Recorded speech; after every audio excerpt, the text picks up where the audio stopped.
I'll be honest, I've watched this video at least 40 times in the last couple days. First of all, it keeps coming up on my Twitter feed. And second of all, it just has some kind of like cartoonish Bugs Bunny quality where it's just like I Okay. can't not watch it over and over again. And if you haven't seen it, I'm jealous that you get to watch it for the first time. Are you ready?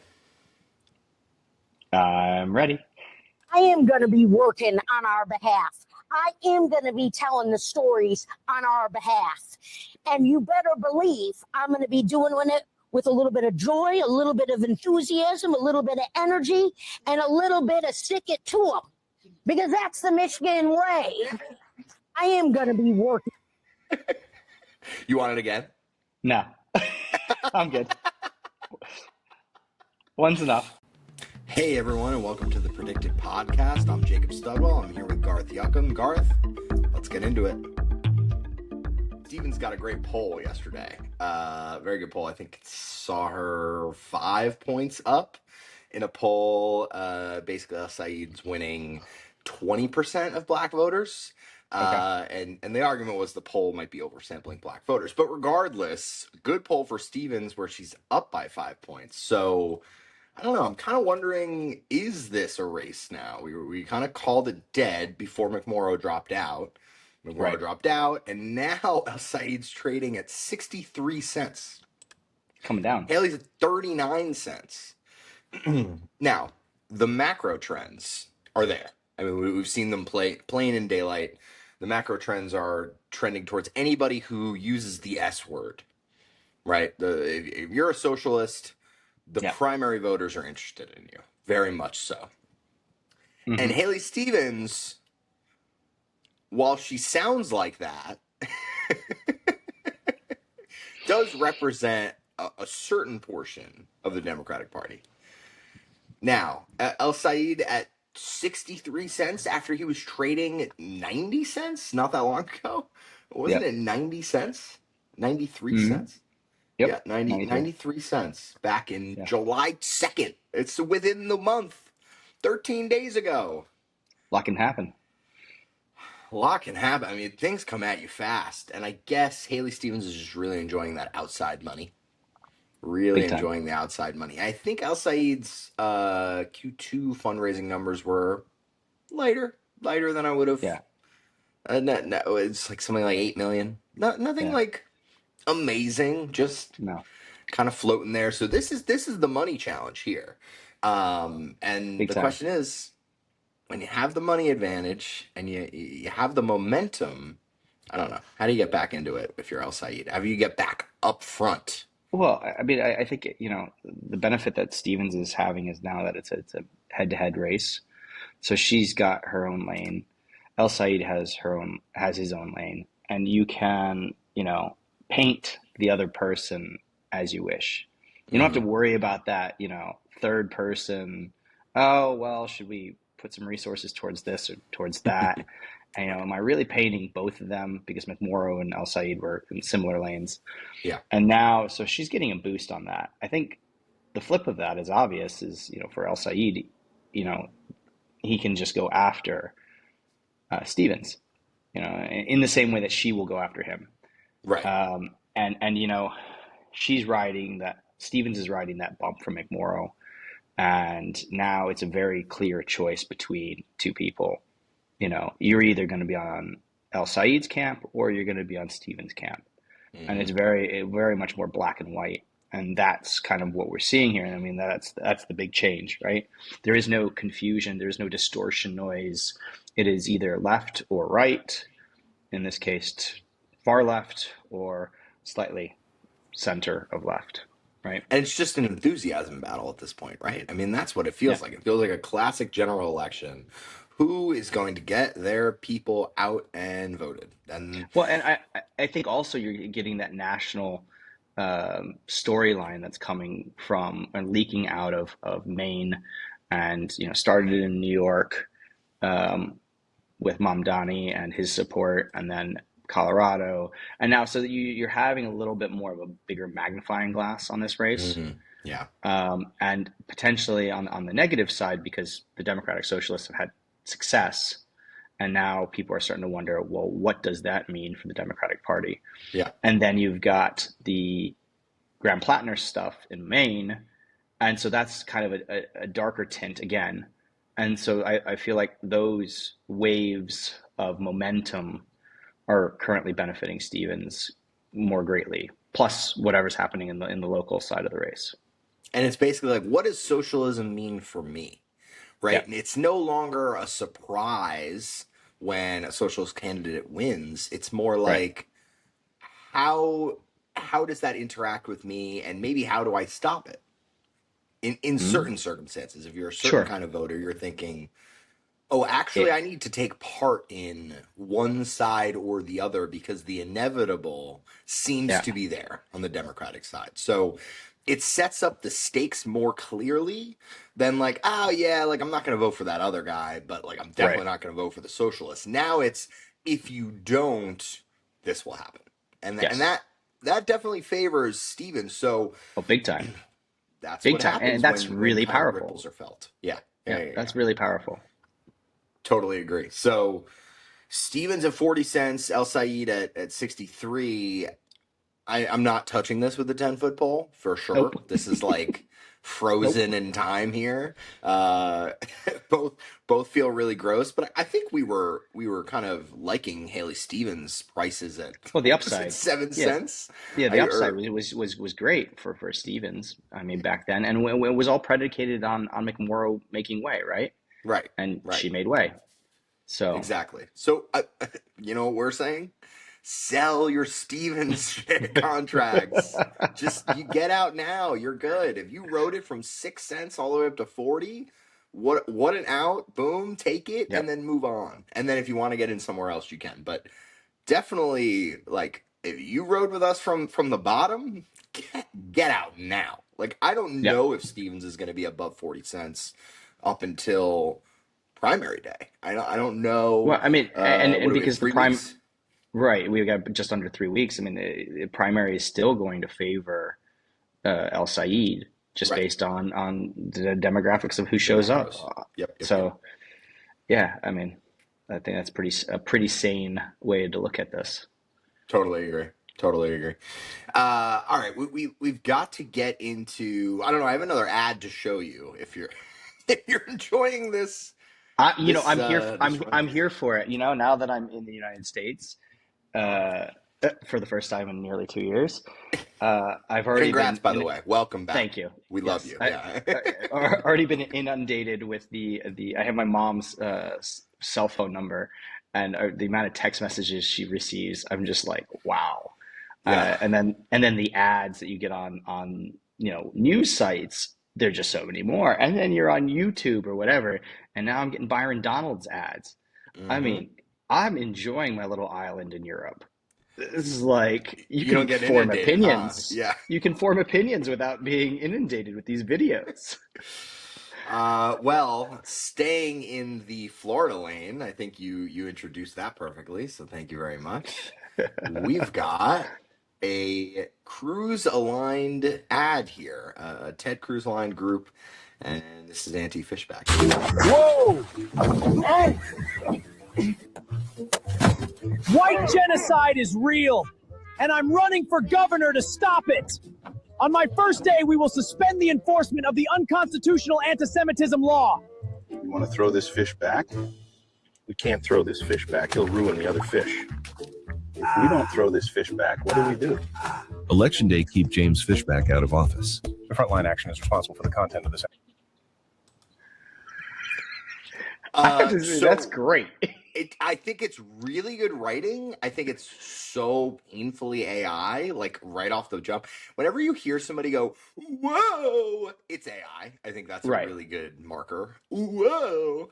I get that. But it's good writing. Also, it brings me back to my childhood and going to a Walmart and, the talking fish on the wall. Yeah. I mean, it's perfect. I mean, that's all I saw there. Yeah, no, I agree. Created in whole or in part with the use of generative AI. It says on the bottom right as the ad starts. So, I mean, that's clear. I'm surprised Fishback has garnered ad spending. Like, honestly, that's a win for him. I see this David J. Wolfson poll from July 2nd to July 6th. Byron Donalds has 37%, Jay Collins with 20%, Fishback with almost 10%. Yeah. And I'm pretty sure we have a Fishback 10%. Oh, maybe we don't. I thought we had one of those like Fishback gets 10% in the vote at one point. I believe we've talked about adding that for that measurement. All right, so that'll be the theme, because I think we're going to talk about daylight savings later, and we're both pushing to add that market as well. So some new markets. And by the way, if you ever want a new market, and it has to be political, so all the listeners should know, please comment, find us, Twitter, wherever, YouTube, just comment and let us know, because we can absolutely push for different markets to be added. But yeah, good for Fishback, I guess, right? Getting ad spend, no endorsement of his views, but hey, he's almost at 10%. He's getting Ted Cruz to spend money on him. I was having this conversation with my dad yesterday about the Florida governorship, and just sitting there wondering, why in the world are we going to go from DeSantis to Byron Donalds? Like, how did that happen? I mean, how can you have, opinions aside, such a successful governor? Yeah, powerful for sure, in the party. I mean, almost beat Trump at one point. We forget, but that was the storyline. Can DeSantis beat Trump in the primary? I mean, and it's whether it be the school choice thing, or just really the amount of Republicans signing up, in the party and overtaking the Democrats in the state. It's, how has there not been a better succession lined up? I mean, why isn't Casey DeSantis running? Why isn't somebody in that circle or offshoot? Why is it Byron Donalds? And I haven't dove deep into this. I really haven't, but it struck me as quite interesting. And it gets back to the whole Fishback thing. Like, he's potentially going to get 10% of the vote. I mean, I feel like this is a huge opportunity missed by Republicans in the state of Florida, which has been such a relative beacon of success legislatively, since COVID. I'm musing on this one. It just doesn't make sense. You have to just take what you just said and just replace Republican with Democrat, and replace Florida with California. California was exactly the same story in a 60-30 or 65-35 state like California. Who is running for governor there, and why were they stuck with who they were stuck with? I mean, now they have Becerra. Thank you. But even he's not he's a good candidate. I mean, in the grand scheme of things. Right. Compared to Newsom, who will at least be the front runner for the Democratic nominee as soon as the midterms end, essentially. But yeah, no, it feels the same. If in a state where Democrats have made so many strides, same with Republicans in Florida, why isn't there like a deep bench? Because it's funny, when you look at, it's almost like the deep benches only happen on the losing teams. Like the Democrat, think about the Democrats nationally. We talk about how deep that bench is, but the Democrats haven't had a win nationally in a very long time. Feels like since, I don't know. To me, like, yes, 2020 was clearly a win, but to me, it almost feels like the last true win was 2018 in that midterm. Yeah, nationally, agreed. That's what it felt like, a broad strokes. So for a team that has been essentially losing for 8 years, they have such a deep bench, but when you're winning all the time, I think you're just not cultivating that talent. You're not cultivating that bench. So that's why Republicans, they have two people in the administration. They have Vance and Rubio, but besides that, it's not a deep bench at all. So it almost, losing breeds good prospects, right? And that happens in sports too. It's the exact same way. If you lose, you get earlier draft picks, and your prospects end up being better, and your farm system is better. So I don't know. Interesting dynamics here. no points, but I think this is a There, good observation. several tangents on that. I mean, between relegation and breeding, whatever. No. You're in I won't Florida dive into that. now. You don't I you know, don't I talk know. about no relegation. There's no But relegation. I was thinking about it more from like we always talk about in the NFL about the coaching trees and Yep. how you've got the great this guy or the great that guy, the Bill Parcells or the you name it, Yeah. and how these guys kind of lean off of this branch or that branch, and it makes you think that why isn't national politics more like that? Um, Right. Especially if you've got a theme of conservatism or progressivism. I mean, you got Bernie Sanders is probably the best example of this at the Yep. moment. Yep. I mean, outside of obviously Donald Trump, but Donald Trump is a kind of a special case, at least in my opinion, of how it's just kind of his brand, and how it's kind of shot off, and it's kind of all everybody speaking the same language, but also not. There's not those shoots coming off of and getting slightly different branches. Right. Everyone says the exact same thing. Nobody has their version of Trumpism. Right. Exactly. Yeah. Yeah. Exactly. And so Agreed. that's obviously the difference with the NFL thing. But like, I just kind of always figured that there was an opportunity there, especially in Florida or in California, and it just seems to be complete whiffs. It is a little weird that we don't have, again, Bernie, definitely the best example here. Bernie, and then Yeah. you have AOC, who's clearly made Yes. it the Her the, own sec- the version. second coming of Bernie, right? Her own Yep. version. And I guess we'll see that continue on. We'll see Bernie's coaching tree continue on through AOC. But I'm trying to think of another group of politicians, and maybe this happens a little bit more locally, right? I'm Right. thinking Lasher from Nadler, and that is Right. a clear, direct line there. But I can't think of somebody like Nancy Pelosi should really have a deep coaching Yep. tree. I think she was speaker since 2006. Yep. So somebody like that should really be cultivating talent and kind of building their tree. Yep. And I don't know, Nancy Pelosi endorsed Jack Schlossberg. Like there what I don't know where she Yeah. went wrong in now she wielded her power properly and she had it all for her, but that's more the Trump way of Yeah. Yeah. I was able to, the ducks were in a row for me, but what about the next What's your and that's legacy, the right? right, exactly. It's funny because at the Open, the golf Open this week, they were asking every single golfer, in 100 years, what do you think your legacy will be? And Rory McIlroy and Scotty Scheffler, you know what they all said? They're like, I don't really care. In 100 years, I'm dead. So, Yeah. and it Yeah. seems like that's kind of what Nancy Pelosi thought. I guess I don't know. It's interesting, Mm. but and this is a perfect transition into the president.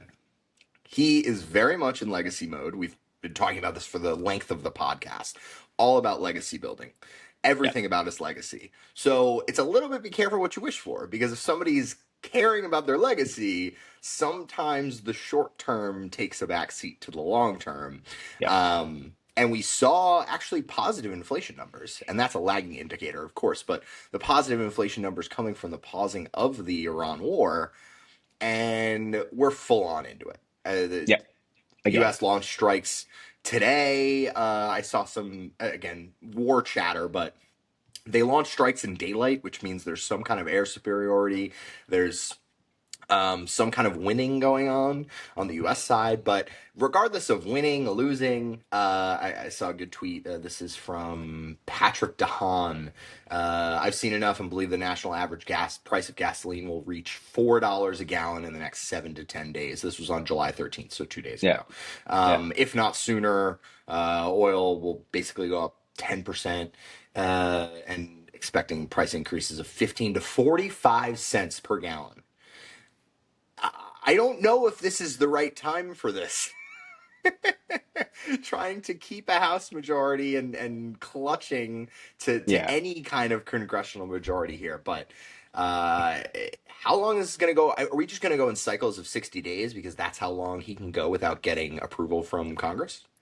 Oh, he might have to. I mean, and especially with Lindsey Graham not being in there anymore, and Mitch McConnell still being in the hospital. I mean, it's the war powers censure is, definitely in play. It's really, we just need more freedom stations, and and all that goes behind that. I don't know. I saw something about the reserve, the U.S. Reserve getting critically low. There's only a certain point in which, the rubber hits the road on this, and it's not a great look. But it's also, I mean, it's kind of obvious that we saw this coming. I mean, Israel continues to be volatile in what they're doing, and they're reading their own playbook. And, the Iranians are going to do their own thing too. Yeah. So, it's not great for the Republican cause for ahead of the midterms. It's, this plays right back into the Democrats' hands, and that's fine. But yeah, I don't know how he gets out of this at this point. This is just going to drag. There's no reason for it to not drag. And it's funny. So there was an RMG research poll released this morning, generic ballot. Sorry, Dems up 2 points. They went down 1. Republicans went up 2. So good polling. This was in the field July 6th to July 14th. So right. That's a mixed bag. That's between before the war and after the war. And really, you're going to get more favorable polling for the Democrats a little bit deeper into the conflict. I was going to say it's going to be into August. Exactly. Right. I mean, our gas prices are under $4 right now, and nobody's feeling that pain until they will feel the pain. So the point is, they were on kind of a roll into keeping the Senate and at least making the House competitive. The more this goes on, the worse we're going to see. And let me just pull up the House numbers, the House market for us Democrats. Now it's 77 cents, Republicans at 23 cents. Interestingly enough, if you look at the last 30 days, Democrats has trailed down a little bit, right? They were at 81 cents on July 2nd. There's that July 2nd date again. Let's remember that, because El-Sayed was at 83 cents on July 2nd. So we should really remember these kind of important dates where prices were shifting. But Democrats now almost 5 cents cheaper. You see this war raging. It's not going to end anytime soon. I couldn't say buy this contract more. 78 cents for this House contract. Not one pundit who you ask will have the Republicans keeping the House. There's clearly some kind of cushion for an act of God or something that really swings it in the Republicans' favor, but it's not a 22 cent cushion. Maybe it's a 10 cent cushion. So I would buy this contract all the way up to 90 cents. I mean, this absolutely gets at least a 12-cent runway. So that's definitely my big pick of today is buy this 78 cents, buy this all the way up to probably high 80s, 86, 87, 88. As long as this war continues, the blockade in Iran is now resuming. The people are going to feel pain, and they're going to take it out on the ruling party. And if we go into another piece here is double haters. I saw a really good poll on double haters, people who hate both parties, also known as the 47% of independents in the country. Yes. I see Democrats lead the double haters by 26 points via a new Strength in Numbers Verisight data poll. Huge upside for Democrats here. I mean, you want to win the double haters. Let's just be honest. That's who, at the end of the day, wins elections. If you go all the way back to Hillary and Trump, who won double haters then? Who won double haters in 2020? Double haters are the key. Honestly, they might be the bellwether. We should really only ask people who hate both parties. We should not be asking Republicans and Democrats in any way, shape, or form. Don't ask them. I mean, they've expanded so exponentially over the last 4 years. It makes you wonder, at what point will they become the only voting group? No, it's true. It's true. We don't ask certain groups of other voters. Why are we asking the highly partisan ones? Right, exactly. I mean, we know who Yeah. they're voting for. Absolutely. So a few other pieces that we want to just sew up today before we get off. Schumer is sidelining himself in the Maine He is. replacement race. Really smart move here. I mean, if he doesn't want to step on any more toes, if he has any shot of coming back as majority leader in the Senate, I think this makes a lot of sense. There's going to be 601 yet to be chosen Maine Democrats choosing the replacement. I saw some polling, and they had Troy Jackson with 40% of the vote at this point. I don't know. Anything else in Maine? No. You want to take that call? Yeah, the I grandfather. think Schumer's calling. He's calling. The grandfather clock is it's timely. Oh wow! It's a grandfather clock. Look at you. Yeah. All right. Let's move past Maine really quickly. I do want to talk about daylight savings because you're in America, and the best time to pass permanent daylight savings time is when it doesn't affect the country at all, right? Anybody. Doesn't that make sense? Yeah, it makes total sense. Really good summary of just the whole situation. Just to remind Americans generally, they did that. They passed permanent daylight savings time in December of 1973 when 80% of Americans supported it. Now, back then, they hadn't done it yet, so they didn't know what was going on. By February of 1974, so this is not more than 3 months later, support had collapsed to 42%. Because they send their kids out in the absolute dark. Apparently, kids left for school with carrying flashlights and reflective tape because the sun rose at 8:27 a.m. in Washington D.C. The sun started to rise at 8:27. It doesn't get light out until 30 minutes later. And then, of course, like what always happens with these bills, we basically cited the deaths of 8 Florida school children in the just to push the naturally reversal, and that's how most laws are. It's the same thing in New York right now. They're trying to ban horse-drawn carriages. They're tying it to the guy who just died because the horse went crazy in Central Park. Oh, really? Oh yeah. Okay. I mean, I missed that. Oh my God. Because we have them in Prague. Oh, and are they like chill? Is everyone good with them?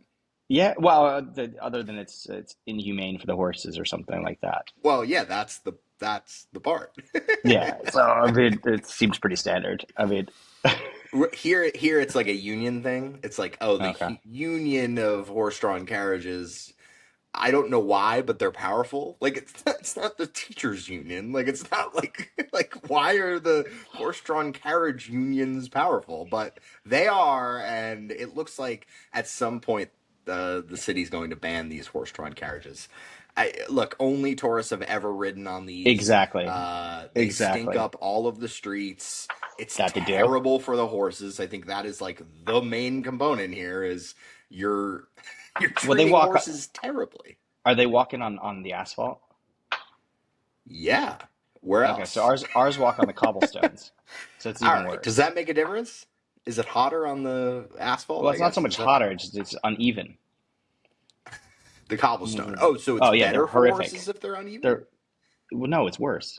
Oh, yeah, okay. Yeah, so you're saying it's better. Okay, I get it. Our situation's a little worse, I think. It honestly sounds similar, though. Like, it's not as worse as you think. I think... It probably is. I don't know. Some things need to go in the garbage. Like, it is 100-plus years later after horse-drawn carriages have been put to bed. And I get it. We struggled for this long, but maybe let's just put it to bed.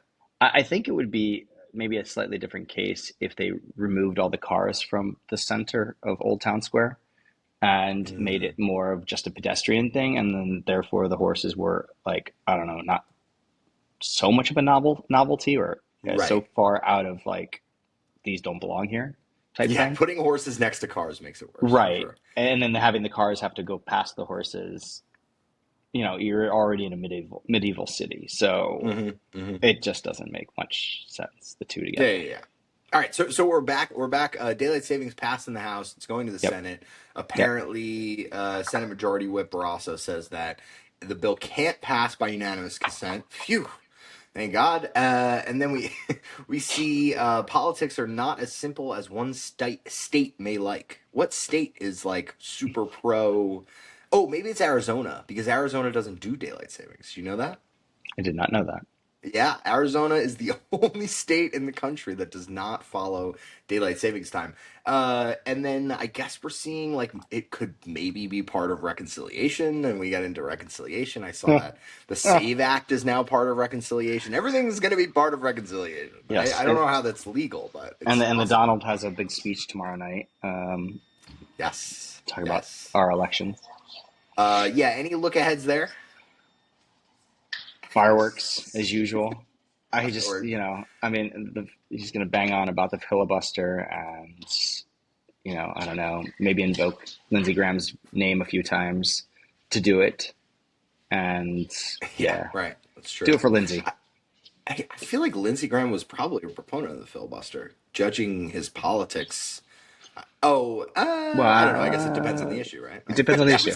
That was kind of Lindsey Graham's thing, is like, where is the wind blowing? That's why everyone liked him, because he kind of could be on your side whenever. Yeah. No, I think with these Trump addresses, he's hit the button a little too many times, and I don't think anyone's really going to watch, frankly.